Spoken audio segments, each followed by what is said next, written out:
ভারতে এক হিন্দু পুরোহিত রাসূলুল্লাহকে নিয়ে বক্তব্য দিয়েছেন। নাউজুবিল্লাহ ওলা রংপুরে এবং বিভিন্ন জায়গায় বিশ্ববিদ্যালয়ের ছাত্ররা বাংলাদেশের ছাত্ররা মিলে এক হয়ে সবাই মিছিল করছে, সংগ্রাম করছে, আন্দোলন করছে নবীর ইজ্জত রক্ষার্থে। আজকেও জমা করে সারা বাংলাদেশে নবীর ইজ্জতের রক্ষার জন্য সবাই নামবে। একটা কথা বলে মুসলমান, যদি মসজিদের মিম্বার থেকে নবীর ইজ্জত হেফাজত করার জন্য কথা বলতে না পারা যায়, এর থেকে অবমাননা আর কি হতে পারে? অবমাননা হতে পারে না। তারা কোথা থেকে নবীর ইজ্জত হেফাজত কথা বলা হবে? আমরা বর্তমানে সরকারের আহ্বান জানাতে চাই, আপনারা চাইলে কূটনৈতিকভাবে ভারতের সরকার প্রধানকে প্রতিবাদ জানাতে পারেন। কারণ নবী প্রেমিকরা সবকিছু সহ্য করতে পারে, রাসূলের অপমান সহ্য করতে পারে না।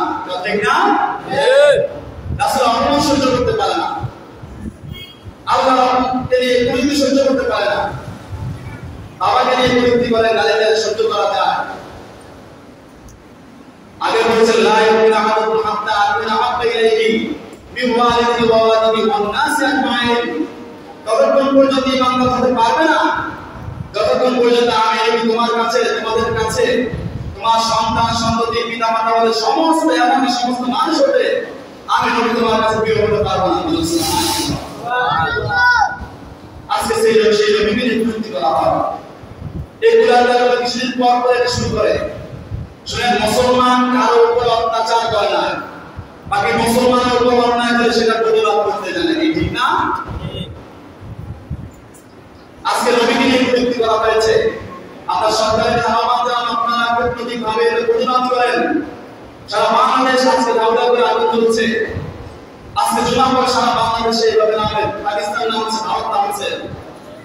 কারণ আমি মনে করি যারা নবীকে মহব্বত করে, যে নবী মৃত্যুর আগ মুহূর্ত পর্যন্ত নিজের নাতিদের কথা চিন্তা করে নাই, সন্তানের কথা চিন্তা করে নাই, তখনও বলেছে ইয়া উম্মতি, উম্মতের কথা চিন্তা করেছে। সেই উম্মত আমার মনে হয় না নবীকে নিয়ে কুরুক্তি বলে বসে থাকতে পারে। এক কথা ক্লিয়ার করে বলে দিতে চাই, বাংলাদেশের নবীর ইজ্জত, নবীর হেফাজত করার জন্য প্রতিদিন বাংলাদেশের নবীর ইজ্জত হেফাজত করার জন্য জীবন দিয়েছে কি দেয় নাই? জানেন না আপনারা? 18 সালে গোলায় জীবন দিয়েছে, 20 সালে ঢাকায় জীবন দিয়েছে। সে নরেন্দ্র মোদী মুসলমানদের খুনি, যে কোরআনের মদতে এই কাজগুলো হচ্ছে, মুসলমানদের দুশমন, এর আগমনী কেন্দ্র করে নবী প্রেমিকরা রাস্তায় চাপিয়ে পড়েছিল, সেখানেও শহীদ হয়েছিল। এখনো বলছি, যদি আগামীতে আবার নবীকে নিয়ে কুরুক্তি করার চেষ্টা করা হয়, তো নবী প্রেমিকরা নবীর ইজ্জত রক্ষার্থে পাওয়া যায় জীবন দিয়ে ইনশাআল্লাহ। ঠিক না?